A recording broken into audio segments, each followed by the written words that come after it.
rules and regulation ma'am से फजन follow तौरगा मसाना यारगा अमदी मसाना यादगा तारगसु अदुम तोखिबसु कछु याउतम नते अदुम यावे अदुगा यारगा यावबा ngaktane pressure मोय दे पीरगा business से नफु हाफु दे योहन बदुदी business की साइड तगी कयंत लेजते हेलो चना मैम क्रमचरी मैम फ्रमको चना मैम खरने मांगदा जाम कना बारे लोइख्रबा नोइडा सेक्टर 143 हाइबा कंपनी सिगी मतांगदा कुमेंद्र यंखोम अमदी मखोगी टीमना सेंगदोक्चरबा वीडियोनी चना मैम तामिनासी मखोइना हाइरक्लिबा वाफम सिंग असे अहान मक्तदा मणिपुर की मैम बो अखोई साइड तगी कुकनोना खुरमजरे आई सागी मिंग कुमेंद्र यंखोम अदुगा अखोइना हुजिक वर्क तौजैबासे किने राइव कंपनी से की मखादा वर्क तौजबने अदुगा ngasi मफम सिदा लेबिरिबा अखोगी चिनाव ब्रदर्स सिस्टर्स खुदिमक्सु अखोगी प्लेटफॉर्म सिदा इंडिपेंडेंट रिप्रेजेंटेटिव अमोइना डिस्ट्रीब्यूटर अमोइना वर्क तौजबने सिदेसिदा कंपनी सिंगी मतांगदा अखोइना तसेंगना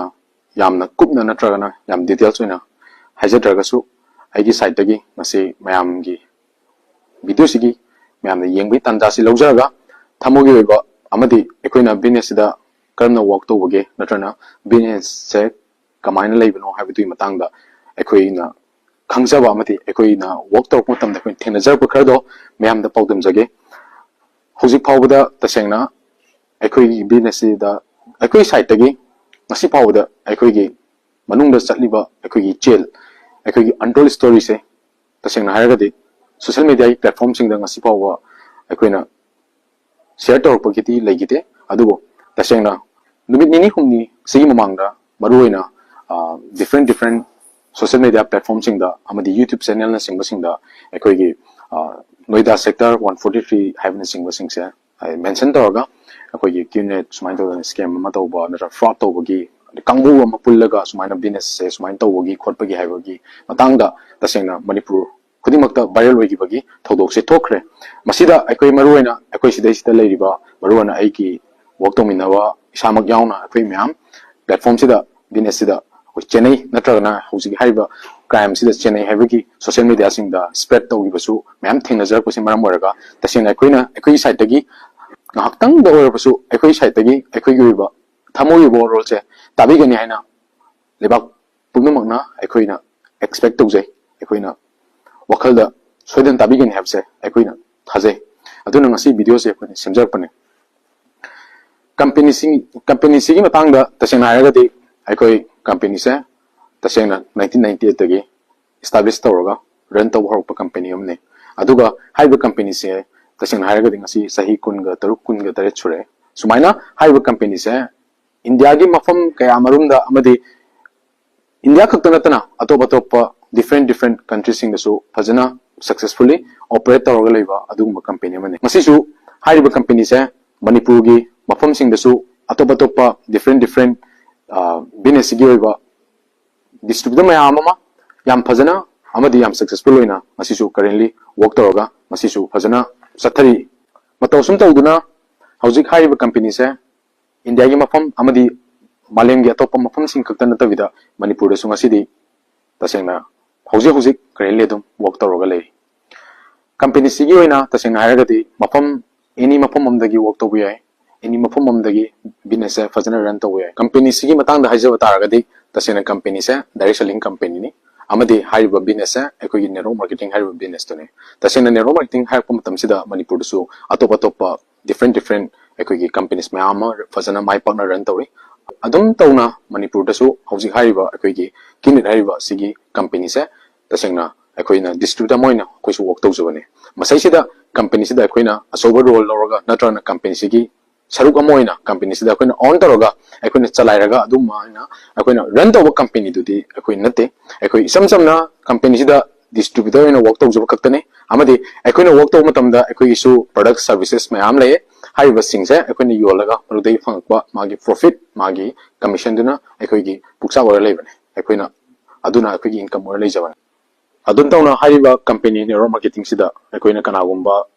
XYZ अमा मागी फ्रेंड मागी आदि फैमिलीज की सर्कल दगी कईगुम्बा यौनिंग नत्रना जॉइन तौनिंग लई तारगदी मोगी थ्रू द लागा हाइबा कंपनी सिदा जॉइन तौबा याबगी खुदोंग सावदो लई अदुम तौना ngasai हाइबा कंपनी से haidi malem sin bathuna amadi atop atopa mafam singda work toba yabado oiragasu hauzik manipur gi oina leiriba haidi situation amadi hauzik leiriba manipur condition sida fajana work toba se hena kudung sanai damakta hai mafam sing sida masai ayaba yauraga amadi masana platform sida kamain toba no habdo fajana masana haidi experience taning bai damakta hena exposure pa mai damakta masana yaraga mafam se lak kibane asi gi matangda kanagumba xyz amata da akuna threat tawraga natrana any kind of makoida manipulate tawraga mafam sida sangkibagi wafam duma lejade aduga haiba mafam sida lakma matamda makoida ngasai mipung khudimak kaigumba mafam amda sataragadi compulsory magi fooding and lodging sidi loina daka we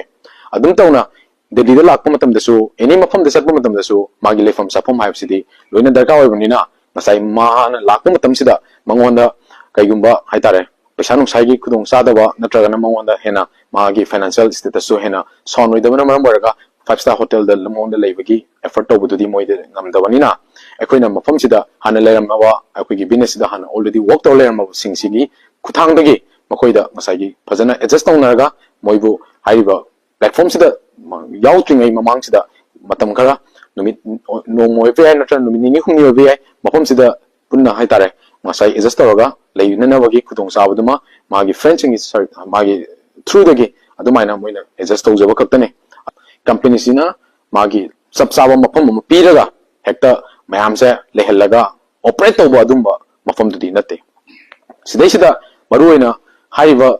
makoi manipur dagi lakpa singsa mafam sida adum makoi gi haiba business yawbagi magi sabsaba magi rules and regulation mayam se fazana follow tawraga masana yaraga amadi masana yajaga taraga su adum tokibasu kaisu yawtum nate dum yawe aduga yaraga yawba ngaktane pressure moi de piraga business nafu hafu da yohan badudi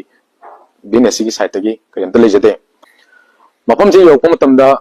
masai hariba masai business bu yawgon en la pliba magi haidare friend natragana anyone family gi mi oisino hariba mi singse taseng haragadi makoida business yawba ya haidi yawrani habigi makoida sabsawa magi confirmation do lownor matungda paperwork tongnor matungda makoise mafam sida leiraga work to wangaktane hai mafam sida pha pulaga natrana kind of haidi mi ma'am confine toroga adagi thokpa yai ya de haibin singse kemta lejade mafam sida kaigumba adugi potulem taragadi magi video footage na singba natraga any kind of proof kumba haidi akoida sinabio kari leibagi habdo akoi site tagisu akoi yengjage aduga haiba sigdeista akoina ngasai work to mineba myam se kaigumba mokoi gi site tagi haitare any kanagumba mana kaigumba misak amada sumaina si mafam sida leitaba yaroi natrana karigumba si mafam sida leita tar no hatkani haiba chingba ngasai atopa video singda natrana atopa viral magi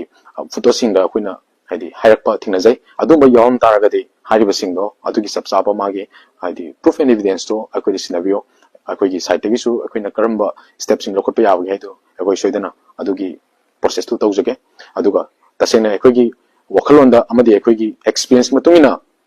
akoigi knowledge matungina haiba singside akoi site tagi amta thamgibadi leite amta sumbagi process tawgibadi chunga leijade aduga platform sida akoina work taw matamda akoi su magi platform sida magi RNR rules and regulations akoina fana follow taw dawa yado ma'am lei tasena mafam sida lakpa matamda mafam sida parents leiba nate amadi mafam sida kadai da leibano natrana kari sari kari thai habse tasing haragadi parents na yumda lakna leibanina aikoina haiba singsa tasina monitor tawsu yade awna mafam sida moina lak matamda mafam sigi magi leiba mafam sida ngasai gi moidi mafam sida nongna lakpo oibana parents singna haiba mafam sida moigi oiba khangna sanaba singsigi thajaraga haibadi khangna sanaba magi friend circle oisino natrana haiba moigi family gi missing oisino thajara lakpo ibnina taseng haragadi haiba thajabado aikoina su madugi responsible lowda aikoisu asoba thodang lowi habse khanjaraga moibu koina haidi kaida soigani natrana kamain tawgani habse aikoina su yengchinbada aikoigi su asoba thodang lowjai aduga makoida confine taw leiba natrana makoida aikoina makoibu pha pula thambagi matang simadi aikoigi site tagi aikoigi wakhalonda knowledge game leijade aduga hayum phom sida kanaguma xyz nama ahingda natragana numidang na thengbada thabak chatpa halakpa aduna singba mayam ama haidi atopa allegation mayam su haipi pa thingna jai si matang da su aina kariguma khar singdok sage tasena koina layum phom ase haidi delhi ki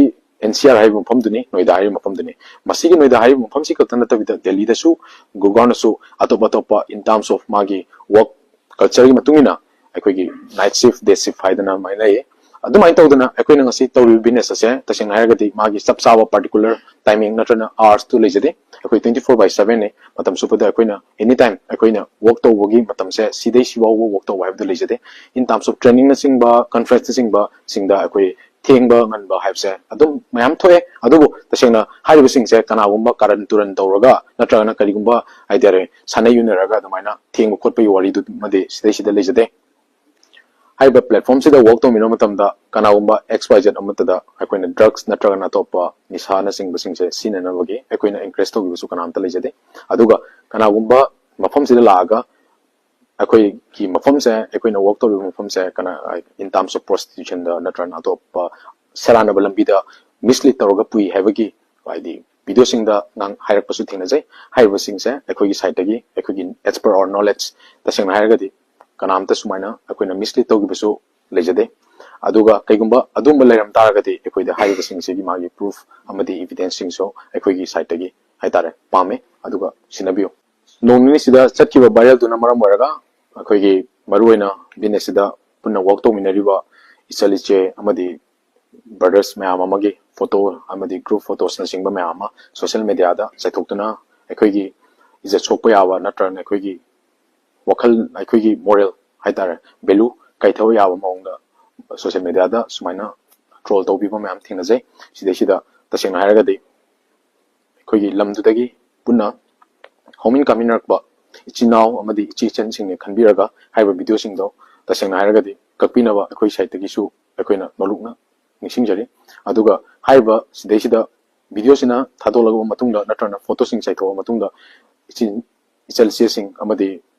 akoigi lairiba business da work tong mayam sigi tongan ba moigi oiba magi integrity amadi magi oiba magi prestige mayam su tasena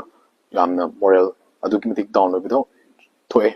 aduna mayamna sigi akoigi wakhalon amadi akoi thamoise khangbiraga mayamna su karaina sumano amadi kadaina ran noibido mayam su thidok pibda mateng pangbiyo aduga ngasi akoina thamjariba wafum singse haijawa matamda kanagumba miyoyama natrana karamba organization sangthanam tada akoina aidi noknaba natrana karim kathainaba or natrana makhoigi mathakta akoina kaigumba offense tawba khotpagi akoida kaigumba intenam ta lejade aduga kanagumba amtagi ego hurt tawnanaba wakhalon dusu akoi site gi amta lejade kaigumba akoina thamoidagi haijaba warol singsida kariyumba kanagumba xyz amagi kaigumba sentiment sokpa natrana public ki sentiment sokpa leiba taragasu ekoibu apangba aidi nasa singne khanbiraga nasana nawne khanbiraga akoibusu ngakpiyo kanagumba singi karigumba thamoi sokpa natrana sentiment sokpa public ki oiba sentiment sokpa yaw taragadi ekoida haiba singdo koin hurt togi habagi ekoin intent kem lejade soigi lan ko yaw taragasu ekoibu ngakpiyo aduga haiba akoigi oiba wakhalon amadi akoigi oiba site ki oiba akoigi site ki oiba wari sing sichu public na tabigani haibase akoigi site gi chap chaba thajabadu leijai akoigi site akoigi oiba wakhalon amadi akoigi oiba wari sing si tabigani haina praja mayamna amadi leibak sigi yam angam mathau khudingmakna soidana akoibu soidana tabigani haibase akoigi site gi thajai hairaga matang sida mayambu koknona amukahna kurumjare